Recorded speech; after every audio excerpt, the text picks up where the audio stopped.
de valores espirituales es progresiva y siempre ocurre de una generación a otra. He de repetirlo. La pérdida de valores espirituales es progresiva. En español simple eso significa que poco a poco algunos perderán valores espirituales y que esa pérdida cada vez se vuelve mayor. También dije que es regularmente de una generación a otra. Eso significaría que la generación que vendrá después de la nuestra tendrá menos valores que la nuestra.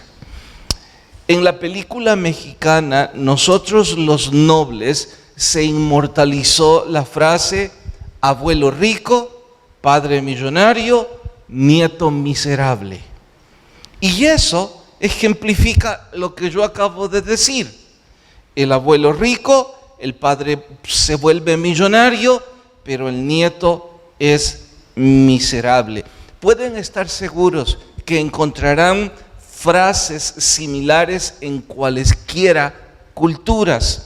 Imagino que ustedes en la mayor parte sabían esto.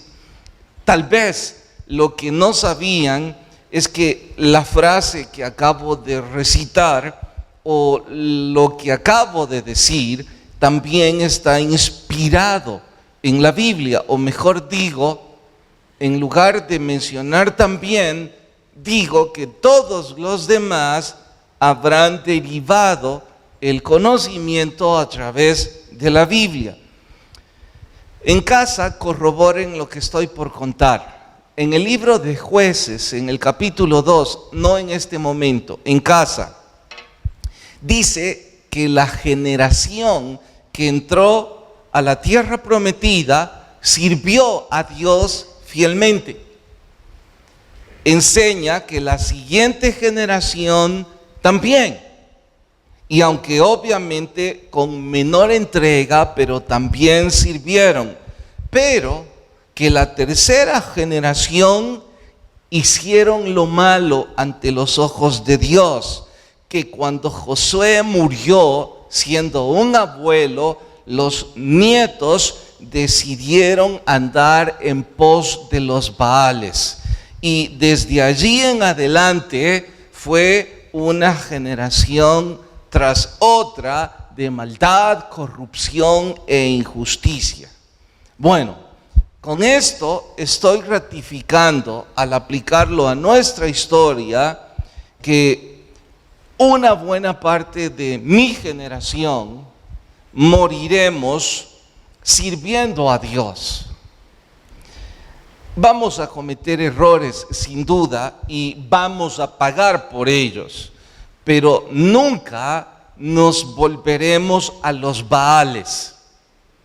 Nunca nos volveremos a ídolos, nunca daremos la espalda a Dios y nunca vamos a renegar de nuestra fe. Alguno que otro error, sin duda, pero nada tan radical como dar la espalda a Dios. Si nuestros hijos obedecen, serán el mismo caso. Tal vez algunos cederán un poco. Aquellos que obedezcan más se entregarán más. Pero lo que dice la historia es que eso sucederá con nuestros hijos, que ellos difícilmente se volverán tras los Baales, aun cuando no tengan la misma fortaleza que sus padres, a no ser que tengan mayor entrega que sus padres. Lo grave es la tercera generación, nuestros nietos. Dice que de forma progresiva irán olvidando el temor a Dios hasta llegar al punto en que no conocerán nada de Dios.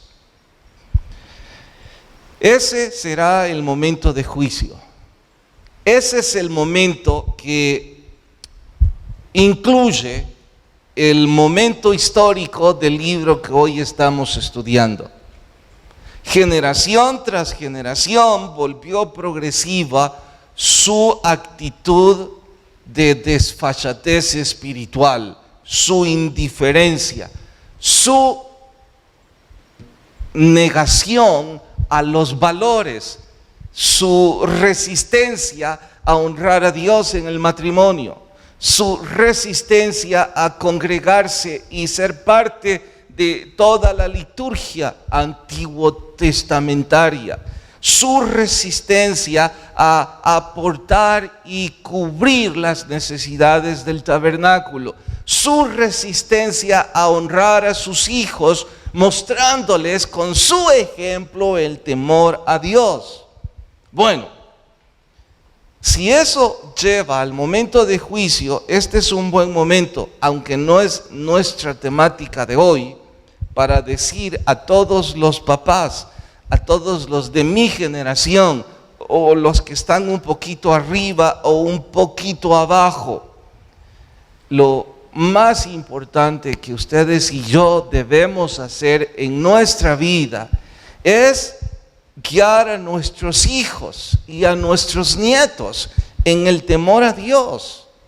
Eso es lo más importante. Nadie debería sentirse un hombre o una mujer exitosos porque en sus negocios van bien, porque han alcanzado posiciones académicas o qué sé yo, cosas que aquí se quedarán si nuestros hijos y nuestros nietos no están amando y temiendo a Dios con todo su corazón. Deberíamos sentirnos mal. Deberíamos estar angustiados y en oración diaria pidiendo a Dios sabiduría para hacer algo, de modo que nuestros hijos o nietos se vuelvan a Dios. Sé que algunos de nosotros con hijos adultos será difícil, especialmente los que ya no viven con usted. Digo especialmente difícil, ya no están a su alcance, pero usted puede tomar el teléfono cada vez. Ahora es tan barato. Usted antes de venir al culto el domingo o el sábado, usted no debería descansar de insistirle, debes buscar una iglesia. Si no querés acompañarme, debes ir a una, debes volver tu corazón al Señor, debes servirle, debes honrarlo, debes entregar tu corazón al Señor. Dije que no es nuestra temática, pero no podía pasar por alto esa exhortación, haciendo eco a que en el capítulo que hoy vamos a estudiar, Ezequiel refiere la historia y hace énfasis en eso, en cómo abandonaron a Dios de forma progresiva, generación tras generación. Y Ezequiel dice en este punto, ya basta, ya no será un día de alegría para el pueblo, sino un día de tumulto, un día de tristeza y de dolor. Y eso y más es lo que vamos a estudiar en el sermón de hoy titulado Si tuvieran un corazón para Dios. Vayan a Deuteronomio. No me he equivocado, sé que estamos en Ezequiel, pero por favor, vayan a Deuteronomio capítulo 5. Deuteronomio capítulo 5. ¿Lo encontraron? Por favor, se ponen de pie. De esa forma sé que encontraron la cita y mayor reverencia a la lectura. Por cierto, el verso 29 es el que vamos a memorizar esta semana. Capítulo 5, verso 29. ¿Quién diera que tuviesen tal corazón que me temiesen y guardasen todos los días todos mis mandamientos, para que a ellos y a sus hijos, díganlo, les fuese bien para siempre? Lo leemos de nuevo en voz alta. ¿Quién diera que tuviesen tal corazón, que me temiesen y guardasen todos los días todos mis mandamientos, para que a ellos y a sus hijos les fuese bien para siempre? Eso es lo que vamos a memorizar esta semana, paralelo a Ezequiel capítulo 7. Vayan en sus Biblias hasta el capítulo 7 de Ezequiel. Por favor, leen el 6 en sus casas. Capítulo 7. ¿Listas sus Biblias? Verso 1. Vino a mí palabra de Jehová diciendo: tú, hijo de hombre, así ha dicho Jehová el Señor a la tierra de Israel: el fin viene, y viene sobre los 4 extremos de la tierra.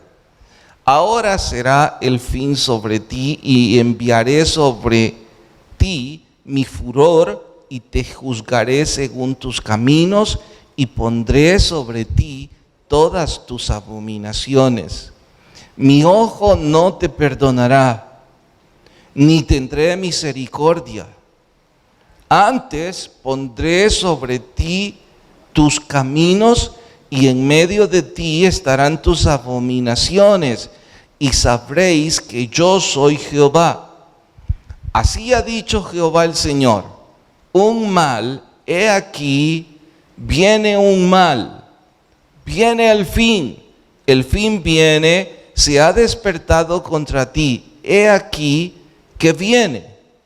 La mañana viene para ti, oh morador de la tierra. El tiempo viene y cercano está el día, día de tumulto, no de alegría sobre los montes. Ahora pronto derramaré mi ira y cumpliré en ti mi furor, y juzgaré según tus caminos, y pondré sobre ti tus abominaciones. Antes de orar, aquellos que han decidido no honrar al Señor ni siquiera en cosas básicas, yo no me explico cómo pueden no sentir temor de capítulos como este.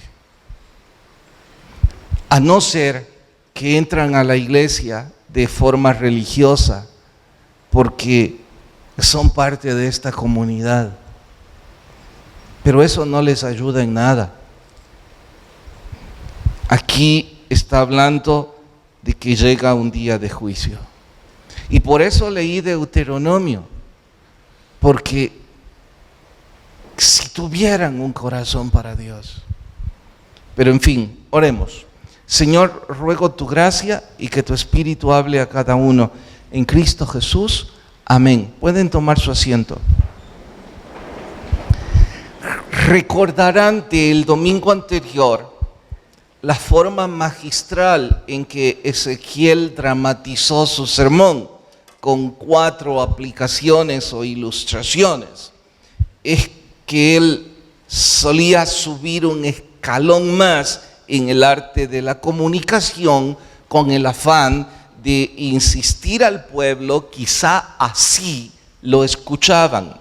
Siendo fiel a su estilo, subirá otra vez ese escalón y ocupará una saga de ilustraciones una vez más, intentando que quizá así lo escuchen y pongan por obra la palabra de Dios.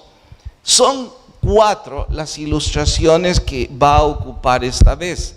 La primera de ellas está en el verso 10, capítulo 7, y lo vamos a escribir para que ustedes no lo olviden y al final lo podamos aplicar. Es una vara floreciente. Tomó una vara que estaba floreciendo, y lean conmigo el verso 10. Dice: he aquí el día, he aquí viene, ha salido la mañana, ha florecido la vara. Ahora digan esto en voz alta. La vara significaba que ellos, igual que la vara, se estaban coronando en soberbia. Verso 11. Y dice de qué forma. La violencia se ha levantado en vara de maldad. Ninguno de ellos quedará, ni de su multitud, ni uno de los suyos, ni habrá entre ellos quien se lamente. Les dije que en casa lean el capítulo 6, encontrarán un versículo en donde llama la atención que Dios desnuda sus sentimientos y que dice que su corazón se quebró por las repetidas veces que el pueblo lo rechaza con total desfachatez. Digo que sorprende porque un Dios todopoderoso de pronto desnuda su corazón y dice: me duele que me rechacen de forma repetitiva y con total desfachatez. Pienso que es la imagen de un padre que siente tristeza, que llora al darse cuenta que sus hijos no tienen tiempo para él. Y él fue un buen padre, pero en lugar de sus hijos mostrar cierto respeto, cierta gratitud, de forma desfachatada lo desprecian. Lo que ahora dice es: durante años he sufrido sus desprecios. Durante años han mostrado negligencia. Durante años han decidido vivir en adulterio, vivir en fornicación, vivir en total disolución. Pero ya basta. La vara floreció. Sus pecados, dice, han madurado. Y como ya han florecido, pues ahora tendrán que pagar lo que han sembrado. Ustedes sembraron vientos, van a cosechar tempestades. Ustedes mostraron soberbia, su vara ha florecido. Bueno, entonces ahora estén listos porque es tiempo de juicio. Es tiempo de cosechar lo que ustedes han sembrado. Y desde luego, el profeta se estaba refiriendo a el sitio que Babilonia había propinado a la ciudad santa. En español más nuestro estaba diciendo: a ver qué soberbia les queda cuando sus hijos sean llevados al destierro, vayan encadenados como si fueran animales, a ver qué es la flor de su vara de soberbia, qué puede hacer con sus vidas. Es la primera ilustración que muestra. Hay una segunda, capítulo 7, versículo 12. Dice: el tiempo ha venido, se acercó el día, el que compra no se alegre, y el que vende no llore. La ira está sobre toda la multitud, porque el que vende no volverá lo vendido, aunque queden vivos. La visión sobre toda la multitud se revocará a causa de su iniquidad. Ninguno podrá amparar su vida. Aquí pondremos el mundo de los negocios, que sería el verso 12 y el verso 13. Y supongo que este es el verso 10 y 11. ¿Es así? Sí, fue así. Bueno, ¿qué quiere decir esto? Voy a explicárselos. Desde el principio de la historia registrada, el precio de la tierra provoca estabilidad o inestabilidad en las finanzas de una sociedad. Eso se llama plusvalía, cuando el valor de la tierra tiende a crecer por cualesquiera razones. En Israel, el precio de la tierra se calculaba, o la plusvalía resultaba en honor a la cantidad de cultivos que podían cosechar hasta el año del jubileo. Escuche esto. El precio de la tierra se calcula en honor a la cantidad de cosechas antes del año del jubileo. En nuestro país, creo que el precio de la tierra se calcula en honor a la zona en donde se vive. De pronto, la embajada americana provocó que en su alrededor, hace 10 o 20 años, la tierra que circundaba la embajada americana empezara a crecer y a crecer. Bueno, se calculaba en honor a ello, en honor a la seguridad, en honor a donde vive la gente más pudiente financieramente y cosas parecidas. Bueno, en Israel, les dije ya, ¿en honor a qué? ¿Por qué? Es que había una ley que nunca cumplieron a cabalidad, pero igual existía. La ley era bíblica. Decía que cada 7 años había un año sabático, un año en que la tierra no debía trabajar, en donde debía descansar. Es por eso que algunos de nuestros ancestros hablaban de que en el año 7 no se debía cultivar. En fin, cada 7 años sabáticos había un año de jubileo. 7 años sabáticos significa 49 años. Ese año 49 era sabático. El 50 era año del jubileo. Significa que eran 2 años en que la tierra no debía trabajarse, debía dejarse descansar. Pero no solo eso, en esos años también se debían perdonar todas las deudas. Los esclavos no podían nunca más ser esclavos y las tierras debían regresar a la posesión de sus herederos principales, de sus dueños originales. Entonces, si yo quería comprar una porción de tierra, yo tenía que preguntarme, ¿cuándo es el año de jubileo? En 10, 15 años.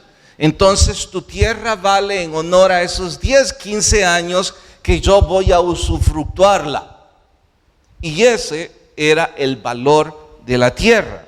Ahora Ezequiel está diciendo, ustedes están haciendo negocios y están disfrutando, comprando tierras, vendiendo tierras, enriqueciéndose sin importarles siquiera el año del jubileo. Nunca les ha importado, dice Ezequiel. Nunca les ha importado porque ustedes no son fieles con la justicia. Ustedes no pagan lo que es correcto. Ustedes no han liberado las tierras en los años sabáticos. Ustedes no la han dejado descansar. Ustedes no han devuelto a los hijos a sus padres en cada año tal como la ley de Moisés lo ordena. Y piensan que no hay ningún jubileo que cumplir. Pues ahora lloren, porque ahora el jubileo lo pondrá Dios. Y las tierras que han comprado y que han vendido no valdrán ni un 5. Si es que viven, lloren en su tierra, porque nadie pagará un 5 por ellas. Seguro los terratenientes, los hacendados, los influyentes, los hombres de negocios, empezaron a reír diciendo, pobre predicador amarillista, satanizándolo todo. Como no tiene nada, no hace más que decir tonterías. Exactamente sucedió así. Cuando el sitio provocó la hambruna y después de la desolación, no había alguien que estuviera dispuesto a pagar un 5 por la tierra de Jerusalén. Lo único que les quedaba era llorar su vergüenza. Eso es lo que dice la segunda ilustración. Hay una tercera, versículo 14 y 15. Tocarán trompeta y prepararán todas las cosas, y no habrá quien vaya a la batalla, porque mi ira está sobre toda la multitud. Fuera espada, dentro de pestilencia y el hambre. Voy a tener que correr porque no me di cuenta que ya no tengo mayor tiempo. Esto es el vigilante estéril. Claro, para nosotros es un poco más complicado entenderlo, porque la mayor parte de esta cultura es desconocida para nosotros. Para los hebreos esto era tan sencillo. Dice, en las torres de vigía, los atalayas tenían trompetas, y el deber de estos era tocar las trompetas cuando el riesgo amenazaba. Ahora Ezequiel dice, toquen las trompetas que quieran, en vano será. Pongan las alarmas que deseen, porque no les servirá de nada. Es que cuando el sitio les provocó la hambruna, ¿de qué servía que los atalayas tocaran las trompetas? Era tarde. Ya el pecado había florecido, había madurado. Dios ya había dicho, basta. Han sido indiferentes todo este tiempo, se acabó. Y número 4, el verso 19 al 21. Arrojarán su plata en las calles y su oro será desechado. Ni su plata ni su oro podrá librarlos en ese día. No saciarán su alma ni llenarán sus entrañas, porque ha sido tropiezo para su maldad. El cuarto es el lamento de los ricos o de las riquezas. 19 al 21. Y para los que toman nota, lo escribo. Bueno, ¿qué significa todo esto? ¿O qué podría significar todo esto aplicado a nuestra propia historia? Varias cosas. Empecemos con la vara floreciente. Pienso que los que nunca entraron a una iglesia en donde se estudia la palabra de Dios de forma sistemática, se confunden con facilidad. No digo que razón tengan, solo digo que se confunden. Entran y escuchan tantos disparates religiosos, espectáculos, que ellos terminan diciendo, esto es una locura. Eso, por supuesto, no los disculpa del juicio, pero sí aclara que la advertencia no es contra ellos. La advertencia es contra aquellos que hemos entrado a una iglesia en donde se estudia la Biblia de forma sistemática, seria, sin mayor elocuencia, pero en donde usted y yo la hemos entendido. Aún entendiéndola, nos da la gana de vivir en indiferencia y en nuestro propio orgullo. Estoy diciendo que es edificante ser testigos de que Mauricio decidió obedecer al Señor, honrarlo porque desea servirlo y contraer nupcias. Y que humildemente me dijo, está bien si usted quiere hacerlo en el púlpito. Es edificante saber que hermano Félix, que tiene más de 50 años, creo, decide honrar al Señor y me dice, voy a casarme. Es edificante para nosotros saber que hay quienes deciden escuchar a Dios. Es triste darnos cuenta que en algunos su orgullo es progresivo. Y no es porque ignoren la palabra. En su inmadurez refieren que están en desacuerdo con los líderes. Me atacan a mí como si yo escribí algo de lo que aquí está o como si yo supiera sus vidas. Usted y yo deberíamos preguntarnos, ¿nunca ha pensado que uno de estos días el Señor nos puede decir, ya basta? Y que esto de la vara floreciente puede ser para usted o para mí. En cuanto a los negocios, Él saca a luz los negocios porque era algo de lo que ellos se jactaban. Ridiculizaban a los profetas diciéndoles, pobres, acabados con lo que viene. ¿Cómo vamos de pronto a venirnos abajo siendo nuestros negocios tan productivos o nuestra posición socioeconómica elevada? Algunos hasta dijeron, tenemos para vivir 2 o 3 vidas, bien. Si uno de estos días se le ocurre semejante creencia, les quiero animar a que piensen de esta forma. Los que tienen mi edad, ayúdenme, o más, un poco menos. ¿Me podrían citar los negocios florecientes y productivos de hace 20 años en el Boulevard de los Héroes, que era una de las zonas casi referentes de la economía en la capital? ¿Pueden citarme los negocios importantes y florecientes de ese entonces, 20 o 30 años atrás? A ver, vayan mencionándomelos. Levanten la mano. Blockbusters. Bueno, sí, estuvo y fue floreciente, ¿no? Hermano, levantó la mano. ¿Usted me dijo Blockbuster? ¿Pablo?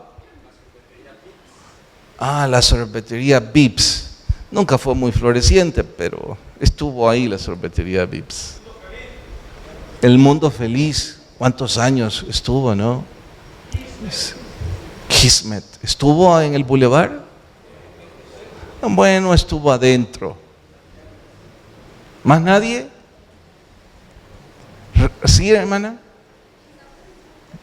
Pizza Boom. Bueno, ¿recuerdan Hardee's? ¿Recuerdan el yate? Estuve intentando también recordar cómo se llamaba el restaurante de carnes en donde tuvimos la primera reunión de junta directiva de esta iglesia, pero no me acordé. Mercedes. Y les puedo seguir. ¿Recuerdan que ahí estaba también el tren en donde estaba uno de los bancos más populares? No sé si era Bancasa o algo parecido. ¿Romet?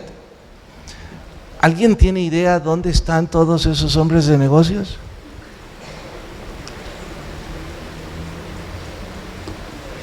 No han pasado 20 años y la economía y los hombres de negocios fueron distintos.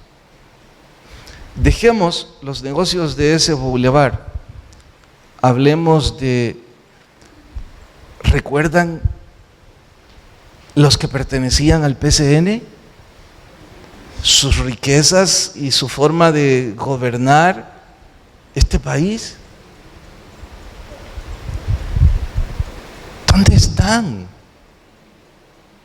¿Recuerdan los militares de ese tiempo que parecían dueños del país? Mi papá me cuenta que en el Seguro Social, cada vez que va, ve a algunos de los que fueron sus jefes. Y me dice mi papá, están tan acabados que yo estoy sano y bonito a la par de ellos, me dice.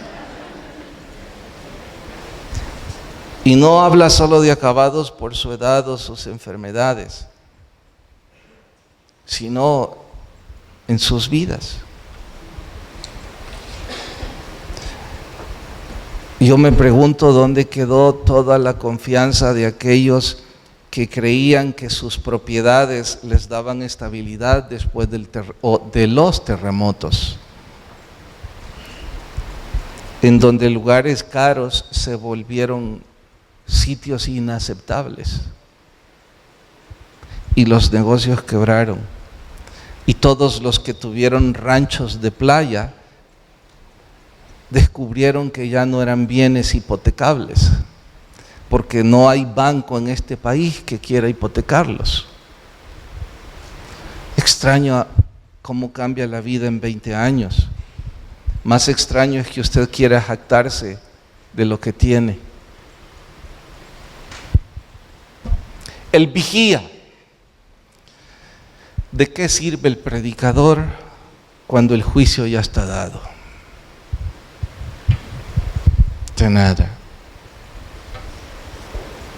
¿De qué sirve el predicador cuando el médico ya ha dicho que eso es cáncer? Cuando su esposa ya lo ha dejado por otro hombre. O su esposo se fue con una mujer más joven. ¿De qué te sirve tanta vanagloria creyéndote algo?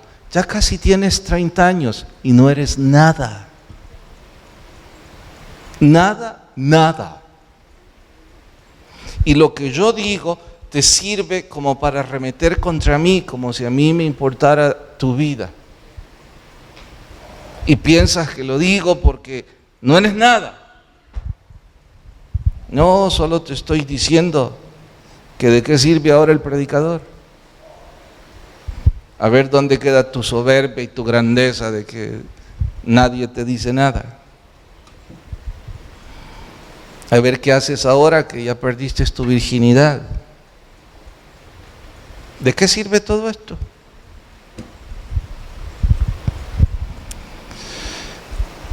Dice el vigía en el verso 22, léanlo porque es hermoso, estuve batallando si memorizábamos mejor. 7:22.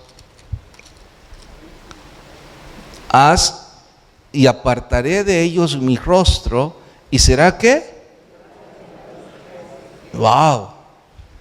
Estábamos platicando con mi hijo y los dos estábamos sorprendidos porque creímos que el lugar secreto era patente del Nuevo Testamento.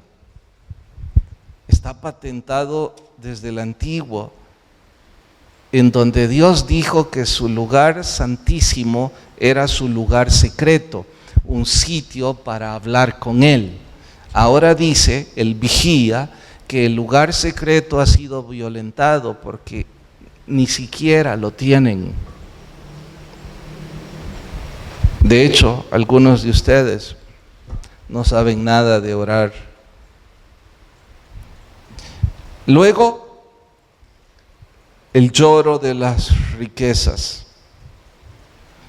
Lo que egoístamente guardamos para nosotros, lo perdemos cuando nos olvidamos de Dios.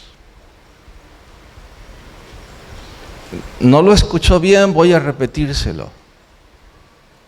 Lo que egoístamente guardamos para nosotros, hable de no ser justos en darle a nuestra esposa el dinero que necesita. Y no porque no lo tenemos, porque somos egoístas. En dar a nuestros hijos lo que necesitan, o en dar nuestros diezmos cuando es nuestro compromiso. O sigo ejemplos. Lo que egoístamente guardamos para nosotros, lo perdemos. Pero lo que damos al Señor, lo conservamos y para la eternidad. Qué tristes negocios hacen algunos. Oiga, predicador, todo esto fue pura condena. Sí, pero hay oportunidad. Miren el versículo 16, 7:16. Y los que escapan de ellos huirán, estarán sobre los montes como palomas de los valles, gimiendo cada uno por su iniquidad. Y si van al capítulo 6, verso 9, vayan por favor, 6:9. Y los que de vosotros escaparen se acordarán de mí entre las naciones en las cuales serán cautivos, porque yo me quebranté a causa de su corazón fornicario que se apartó de mí y a causa de sus ojos que fornicaron tras sus ídolos. Usted me preguntará, ¿de qué esperanza habla? Bueno, dice que hubo un pequeño grupo que sí se avergonzó. Dice que hubo un grupo que se arrepintió, que se vistieron de cilicio y guardaron luto porque reconocieron que habían pecado. Él dice que a ellos, aún en la cautividad, los cuidará. Yo no sé dónde usted quiere estar, si en quienes se adjudican toda esta profecía o en aquellos que se arrepienten y adoptan para sí mismos el versículo que debemos memorizar. ¿Quién diese que tuviesen un corazón para obedecer sus mandamientos todos los días para que todo les vaya bien a ellos y a sus hijos? Oremos. Gracias, Señor, por tu palabra, y si hay alguien sin Jesús, por favor toque su corazón. Mientras oran, rostros inclinados.